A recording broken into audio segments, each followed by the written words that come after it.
नमस्कार दोस्तों।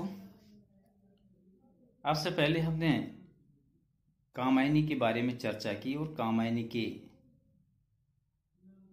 श्रद्धा सर्प के बारे में चर्चा की। श्रद्धा सर्प में जयशंकर प्रसाद ने सृष्टि के बारे में एक नई जीवन के संचार करने के लिए मनु, जो हिमालय की सबसे ऊंची चोटी पर विचार मग्न अवस्था में चिंता में बैठे हुए थे,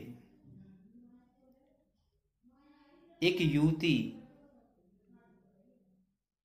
मनु के पास आती है और उस निराशा और हताशा चिंता में लीन मनु के मन में किस प्रकार के जीवन का संचार करती है, किस प्रकार आशा और विश्वास दिलाती है। अब हम उसके बारे में कामायनी में श्रद्धा सर्ग में जितने भी पद हैं उनका विस्तार से चर्चा करेंगे। कौन तुम, संस्कृति जल निधि तीर तरंगों में फेंकी मणि एक, कर रहे निर्जन का चुपचाप प्रभा की धारा में अभिषेक। जब मनु चिंता में लीन होकर के उसी समुद्र के अथाह जल प्रवाह को देख रहे थे, हिमालय की सबसे ऊंची चोटी पर बैठ करके उदास होकर, किसी ने आकर के मनु से पूछा,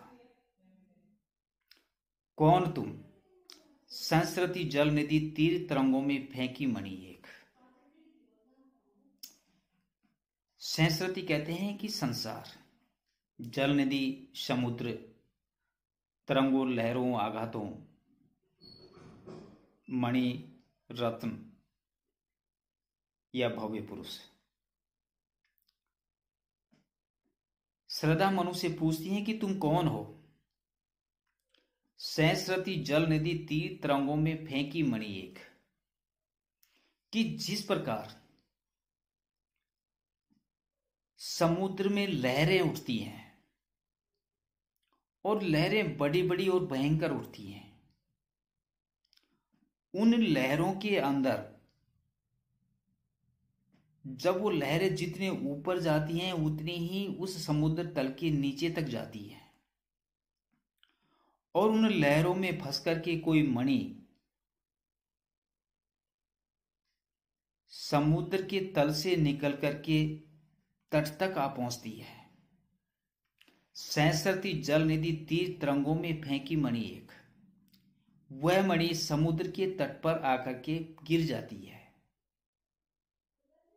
ठीक उसी प्रकार सांसारिक आघातों, सांसारिक दुखों से ठुकराए हुए ये भव्य पुरुष मणि जो समुद्र के तल से लहरों के जरिए समुद्र के तट तक आ जाती है, यहां मनु भी उस मणि के समान भव्य पुरुष हैं, जो उस कठोर झंझावात से निकल करके, उस नष्ट भ्रष्ट वातावरण से निकल करके, उस प्रलयकारी अवस्था से निकल करके हिमालय पर्वत की चोटी पर पहुंच गए हैं। कि हे भव्य पुरुष, तुम कौन हो।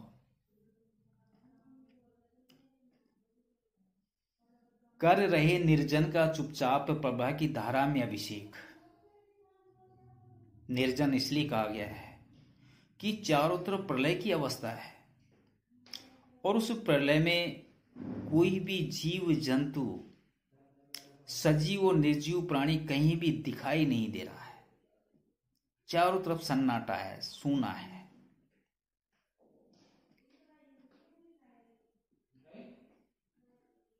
जैसे वह मणि जो समुद्र की तट से लहरों के माध्यम, समुद्र के तल से लहरों के माध्यम से समुद्र के तट तक आकर के पहुंची है, और जैसे वह मणि अपनी कांति, अपनी चमक की किरणों से सूनेपन को जगमगा देती है। कर रहे निर्जन का चुपचाप प्रभा की धारा में अभिषेक, उसी प्रकार तुम भी चुपचाप बैठे हुए जनहीन स्थान को अपनी सुंदरता की छटा से शोभायमान बना रहे हो। मान लीजिए कि घोर अंधेरे में कोई दीपक की लो नजर आ जाती है और वो दीपक की लो उस जगह के वातावरण को चमका देती है, उजाले से भर देती है, एक नए आशा की संचार वो कर देती है। ठीक उसी प्रकार यहां पर उस अंधेरे रूपी सन्नाटे में वह मणि रूपी दीपक मनु के रूप में, जो अपनी कांति से, अपनी चमक से, अपनी सुंदरता से उस संपूर्ण जीवन को वो शोभायमान कर रहा है, एक नए जीवन के संचार का संकेत वो दे रहा है।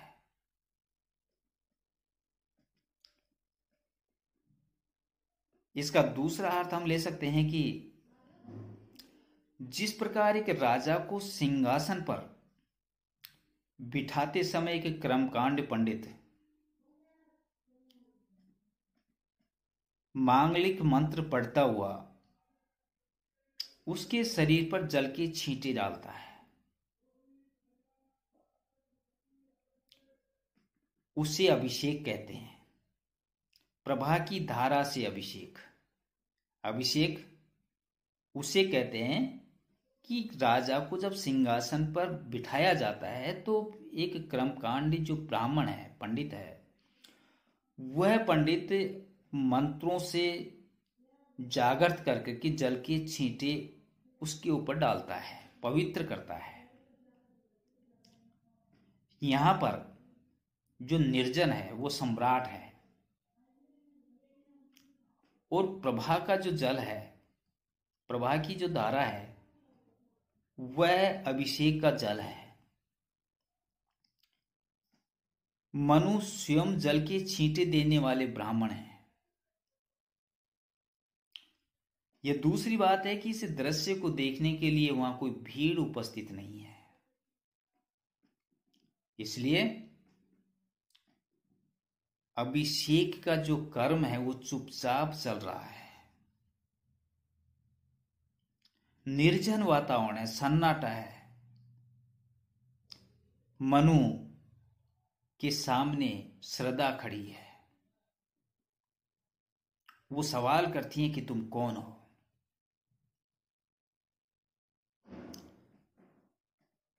मनु उस मनमोहक आवाज को देख करके चकित रह जाते हैं।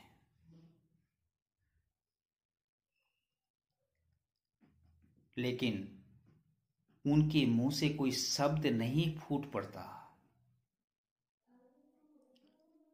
तो यहां ऐसा लगता है कि उस परिदृश्य को देखने के लिए कोई भीड़ उपस्थित नहीं है। जो अभिषेक का जो कर्म है वो चुपचाप किया जा रहा है। अगला, मधुर विश्रांत और एकांत जगत का सुलझा हुआ रहस्य है। एक करुणामय सुंदर मौन और चंचल मन का आलस्य। आगे श्रद्धा मनु से कहती है कि तुम्हारी आकृति में मधुरता टपकती है। मधुर विश्रांत, विश्रांत होता है विश्राम की अवस्था। ये थकान की वजह से भी हो सकती है और सांसारिक प्राणी जिसे सब कुछ ज्ञात हो गया हो, संसार की हर चीज का जिसे ज्ञान हो गया हो, अच्छाई और बुराई का जिसे एहसास हो गया हो, वह सब कुछ ज्ञान धारण करके चिर निद्रा में लीन हो रहा है बिना किसी चिंता के। मधुर विश्रांत और एकांत जगत का सुलझा हुआ रहस्य है। कुछ ऐसे निश्चित भाव से तुम इस एकांत में बैठे हो जैसे संसार के रहस्य को तुमने पूर्ण रूप से समझ लिया हो। एक करुणामय सुंदर मौन और चंचल मन का आलस्य। तुम्हारे मौन, तुम्हारे चुप रहने से तुम्हारी भारी सुंदरता का पता चलता है। धीर गंभीर आदमी हर किसी की बात का जवाब नहीं देता, वह सुनता है और सुन करके अंदर ही अंदर विचार करता है, मौन धारण कर लेता है। उस मौन से, तुम्हारे मौन से इस बात का एहसास होता है कि तुम अंदर से ही नहीं बाहर से भी सुंदर हो। यहां यह भी झलकता है कि करुणा में सुंदर, कि तुम्हारा जो हृदय है वो करुणा से भरा हुआ है, कोमलता से भरा हुआ है। और चंचल मन का आलस्य, तुम्हारे मन की सारी चंचलता शांत हो गई है। तुम्हारा मन चंचल नहीं है। मन के शांत होने के दो कारण होते हैं। एक, लोक में नारी के रूप के आकर्षण जो मन को चंचल बनाए रखता है, और दूसरा, आध्यात्म के क्षेत्र में इस तत्व की जिज्ञासा की ये संसार क्या है, इसकी उत्पत्ति क्यों हुई, कैसे हुई, आदि आदि। जब मन में रूप के प्रति आसक्त रहने की भावना ही खत्म हो जाएगी,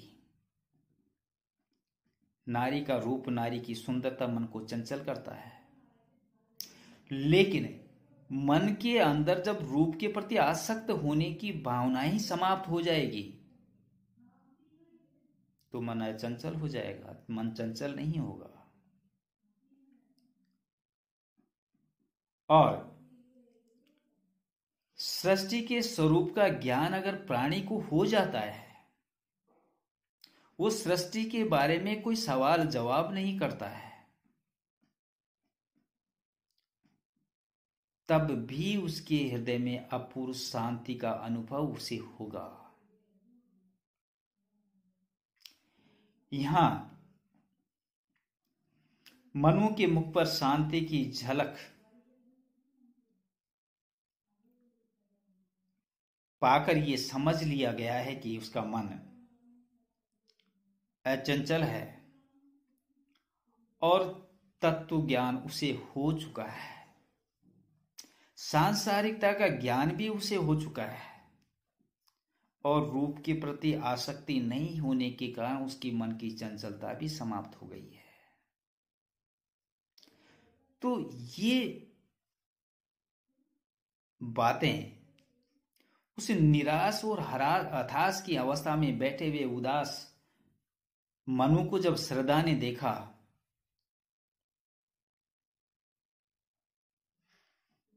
तो श्रद्धा उसके मनु के मन के भावों को पढ़ती है।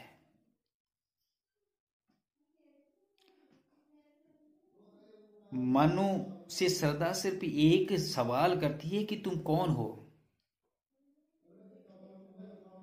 लेकिन मनु उस एक सवाल का भी जवाब नहीं दे पाता है और वह मनु श्रद्धा को देखता रहता है और श्रद्धा मनु के मन में उठने वाले भावों को पढ़ती रहती है। वह उन्हें समझने का प्रयास करती है। आज बस इतना ही। अगली कड़ी में हम इसके आगे की चर्चा करेंगे। तब तक नमस्कार।